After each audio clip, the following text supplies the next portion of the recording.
Shalom. I want to give all the praise, honor, and glory to Yahweh Bahasham, Yahweh Shai Bahasham, Rachakodash. Yahweh being the name of the Heavenly Father, whom the world ignorantly calls God, and Yahweh Shai being the name of His only begotten Son, whom the world ignorantly calls Jesus Christ, in the name of the Holy Spirit. Double honors to the apostles and the elders of Great Millstone, and peace and mercy to the house of David, those men that are doing this work in sincerity and in truth across the four corners of the earth. And much love to the 130 you believers out there. To you all, I say shalom and greetings, and Lord willing, this lesson is edifying through the Spirit. It was a little difficult for me trying to find a lesson today, but this is something that I've been meditating on as of late, and so the Spirit, revealed this unto me to do and to discuss and to talk about.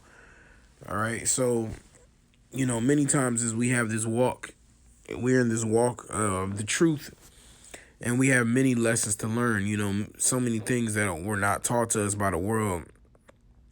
We would speak out of turn. You thought it was okay to say whatever you want, whatever was on your mind. If you come around, for lack of better terms, like elderly people in the world, so maybe you might say something, maybe you might shut up, maybe you might just listen. But now how much more things in the truth? We have had to learn about order. We've had to learn about true brotherhood. We've had to learn about charity. So many things that the world denied us, but we have been taught through the Spirit and power of Yahweh Hashem Yahweh Shai, and we're still learning. The truth is not an overnight how should I say it? Overnight session. It is not a quick download, like a briefing where you just, okay, you got all the information, then you move on. This is a lifelong mission. This is something that we have to take with us every day and do, So let me just get some of these scriptures. I don't think this lesson is going to be too long, but it was just something that was on my spirit. Okay, let me go ahead and, this whole chapter is a banger, but I'm gonna start it. This is Ecclesiasticus or Sirach, 32. I'm going to start at verse 7. It says, "Speak, young man, if there be need of thee, and yet scarcely when thou art asked twice." And actually, this chapter goes into someone who prepared a feast, right? Let me just start up at 1, and I might skip down. Let's see. Sirach 32:1. It says, "If thou be made the master of a feast, lift not thyself up, but be among them as one of the rest. Take diligent care for them, and so sit down." So when you're made the master of a feast, or like, I talk to brothers, I let them know that, sometimes being a host to others can be a difficult task, and the scriptures equate that to the work of the work of the Lord. Okay. You know what? Let me go to that real quick. Let's see. This is 2 Maccabees 2 and 26. It says, "Therefore to us that have taken upon us this painful labor of abridging, it was not easy, but a matter of sweat and watching," right? They're talking about putting together the works, the things that were written aforetime for our learning. It says, even as it is no ease unto him that prepareth a banquet and seeketh the benefit of others, yet for the pleasuring of many will we undertake gladly this great pains. You see that? So it's not an easy thing to prepare a banquet, to prepare a feast. It says, and seeking the benefit of others, because obviously, you could have just said, all right, I'm about to make my food. I'm going to microwave this real quick and I'm going to call it a day. But hosting and preparing food for others and getting things ready together for others can be a daunting task, if you will. But it says, yet for the pleasuring of many, we will undertake gladly this great pains, right? Because just like we do this work, right, for the pleasure of many, that's why we undertake these gladly these great pains. That's why we do these lessons. That's why we go out and teach. That's why we present our bodies as a living sacrifice, right? For the pleasuring of many, with the many is referring to the elect of the nation of Israel who are going to take a part in this feast, you know? And so we'll go through these things for their sake. All right. So let me go back to the 30 Sirach, the 32nd chapter. Spelled that wrong, Salakia. All right, so I'm going to read verse 1 again. If thou be made the master of a feast, lift not thyself up, but be among them as one of the rest. Take diligent care for them, and so sit down. So he's like, okay, do your duty, do what you were called to do, all right, as the master of the feast. But then it says, go and take a seat. Don't boast yourself up, and oh yeah, I made the feast. Hey y'all, yeah, that's good over there. Oh, okay, yeah, I'm the man. I made all the food. I got everything together. You don't want to be like that. You make the food. You know what I'm saying? Take care of that. Make sure everybody's taken care of, and sit down and then eat with your brothers, man. It says, and when thou hast done all thy office, take thy place, that thou mayest be merry with them, and receive a crown for thy well ordering of the feast. Right. So you as you done your office was to prepare the feast, right? And this is why we have offices now. This is why we have things to do now. This is why we have lots now, right? It says, take thy place that thou mayest be merry with them. So after that's a charitable thing to prepare a feast for brothers, So, and we're doing that spiritually, right? But it says that thou mayest be merry with them.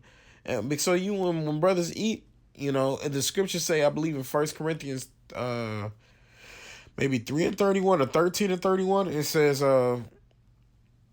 tarry to wait for each other when you eat, roughly paraphrasing, and so we wait for each other. And then when somebody says that, matter of fact, let me just go ahead and get it. It says, when you come to eat, tarry one for another, something along those lines. 1 Corinthians 11:33. Salaki. I knew it was 133 somehow. The brother Adawan in the camp always brings up the 133 for Psalms 133 and 11 for Psalms 133 and 1. But this one is 11:33 too, so that is a number of brotherhood. But it says, wherefore 1 Corinthians 11:33. It says, wherefore, my brethren, when ye come together to eat, tarry one for another. Okay, so when brothers get together, you ain't supposed to just start diving into the food. You know what I'm saying? You're supposed to make sure that every man got his food. You know what I'm saying? Unless a brother, like, you know what I'm saying, sometimes we'll go over to Brother Gabar house to eat. He'll be like, hey, y'all brothers go ahead and eat. He might be in the back dealing with his family or something like that. He'd be like, hey, y'all brothers go ahead and eat. But besides situations like that, you're supposed to wait. You're supposed to wait for brothers to, everybody got their plate. That's just the respectful thing to do. And once again, that's something that Babylon hasn't taught us either, because when we were in the world, you go in the kitchen, you grab your food, and you call it a day, and that was it. You start eating, you didn't consider others. Okay? So verse Sirach 32:3, it says, speak thou that art the elder, for it becometh thee, but with sound judgment, and hinder not music. You see, and so I think of whenever I'm around elders, older brothers than myself, you got to learn that when is your time to speak. And the elder who's there, you say, as it becometh thee, because the brothers tune in and the brothers listen, and I tune in and I listen to older brothers when I'm around them, and you want to absorb that wisdom. It says, but with sound judgment. So, you're speaking, you're not just speaking folly, it's sound judgment. So you got to know what to say and what not to say. And everything is through the spirit. It says, and hinder not music. So, in that relaxed environment, in this situation, literally speaking, music might be played, things like that, so just enjoy what's available to you. But this is not the point where I want to get out, okay? I want to, I'll just keep reading through since I'm already going through. It says, pour not out words where there is a musician, and show not forth wisdom out of time. So, hey, if a brother, is a musician, want to play or something, let the brother do his thing, and show not forth the wisdom out of time, right? So wisdom has its purpose and wisdom has its time. It says a concert of music and a banquet of wine is as a signet of carbuncle set in gold. It's a lovely thing, man. Carbuncle set in gold looks really nice, man. It says a signet of emerald set in a work of gold. So is the melody of music with pleasant wine, right? So the scriptures talk about the principal things. All right, the blood of the grape, wine and music, and ultimately that's what we have now through the Spirit, the wine, the doctrine of truth, and we have the pleasant wine. We have the gold, the wisdom. We have the pleasant wine, and the music is this truth, man. This song that we're singing, right? It says, "Speak, young man, if there be need of thee, and yet scarcely when thou art asked twice."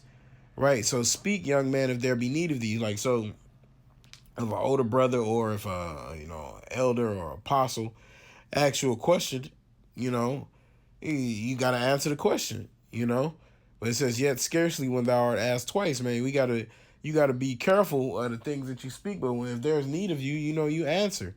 That's when you come forth, and that's when you say what you gotta say. All right. And so the next two verses are the main point, but I still might skip around in this chapter a little bit. It says, let thy speech be short, comprehending much in few words, be as one that knoweth and yet holdeth his tongue. So let thy speech be short, man. You don't want to be no long-winded dude. You in front of an elder or an apostle. You long-winded. You telling your whole life story. You talking about all kinds of stuff. It says comprehending much in few words. Be as the one that knoweth and yet hold his tongue. So the apostle might say something, your brothers might say something, an elder might say something, and you listening, and you might know the answer. All right, you might know exactly what to say to fill in that gap. It might be the perfect words, but it says, and yet holdeth his tongue. And there's the caveat. There's the fleshly difficulty, right? Because that's the hard part. Your zeal, your excitement.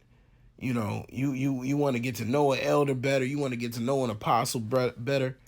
And so you want to speak. You feel like you want the apostle, you want the elder, you want the brother to know you better. So you feel a need to speak more.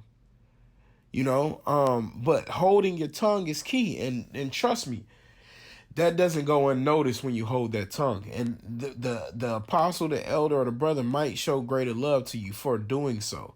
I remember when Apostle Gabar was speaking about Elder Mawatazak out in Cali. And, he didn't go into full detail about it.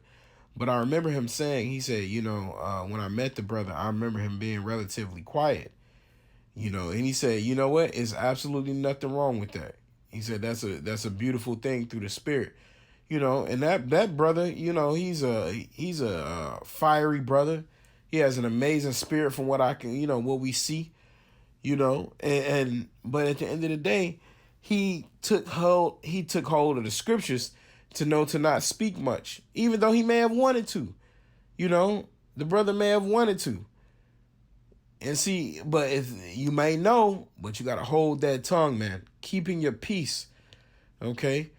It says, if thou be among great men, make not thyself equal with them. And when ancient men are in place, use not many words. You see, and that's what we're dealing with. See, when we come into this and now coming up under the banner of Yahweh Bashar Shai and the banner of the apostles and elders of Great Millstone, right? It says, make not thyself equal with them. All right. You can't just, the scriptures. There's another scriptures. Let me see. If I can phrase it right. I don't know if I will.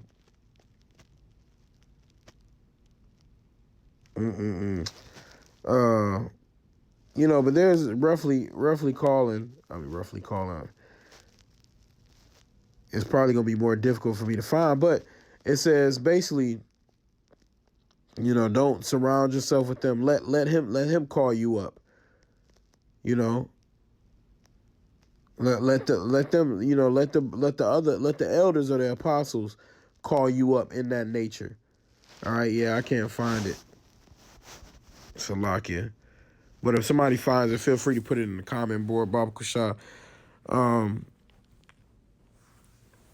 Right, but it says, if thou be equal with if thou be among great men, make not thyself equal with them. And when ancient men are in place, use not many words. And that's what I was getting at with the apostles of great millstone and the elders of great millstone. We're dealing with ancient men. And you gotta be able to see that through the spirit. And anybody that's wise knows that we're dealing with ancient men, right? It's just something angelic, all right, and godly, all right, about the apostles, about the elders, man, about the what brothers that are doing this. You know, you meet cats in these different camps and stuff like that.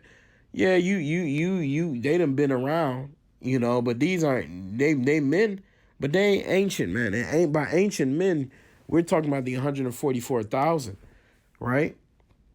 Those are the true ancient men that are upon the earth, the most ancient of men that are upon the earth.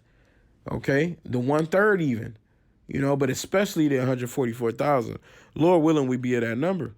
But this is just something to consider, you know, always walking in wisdom and knowing what to say and what not to say, when to speak, when not to speak, and when not to speak. Okay. Okay, let me jump over now. Hold on. There was another verse that I thought of, and it left me that quick, but I got this other one. This is Ecclesiastes 5:1. It says, keep thy foot when thou goest to the house of the Most High, and be more ready to hear than to give the sacrifice of fools, for they consider not that they do evil. All right, and I just thought of my verse, so let me just type it in this real quick before I forget. Okay, I got it. Call it up. But it says, keep thy foot when thou goest to the house of the Most High, and be more ready to hear than to give the sacrifice of fools, for could they consider not that they do evil, right? So we use this a lot when pertaining to camp. You know, people come up there and they just start talking and babbling away. But this pertains to us too. Even when you're going around and you're congregating with elders and apostles, and keep your foot, man, which means shut your mouth. When you go up to the house of the Most High, be ready to hear. Be ready to listen. Then to get a sacrifice of fools. What's the sacrifice of fools, man? Just talking and talking and talking. I know what the hell you talking about, man. For they consider not that they do evil. You don't know that you're being wicked. That you're just saying shit. That you just want to talk, man. Right? There's always a saying that's been in the world. You got 2 ears and 1 mouth for a reason, man. All right? It says death and life come from the tongue, man. Proceed from the tongue. All right? So you got to be careful with the things that you say, man. All right? It says, be not rash with thy mouth, and let not thine heart be hasty to utter anything before the Most High. For the Most High is in heaven, and thou upon earth. Therefore let thy words be few. All right? And so be not rash with thy mouth. Let's go into that word rash. All right? Be not rash. The word there is bahal. All right? It says to disturb, to alarm, to terrify, to hurry, to be anxious, be afraid, to be dismayed, to make haste. All right? Affrighted, tremble inwardly. All right? So be not rash with thy mouth, man. Be not hasty just to speak, just to talk, just because you want to say something, man. And I got to get Proverbs 18 and 21 just because I mentioned it. And I know I kind of said it wrongly. So I just want to say it right. Proverbs 18 and 21. Death and life are in the power of the tongue, and they that love it shall eat the fruit thereof.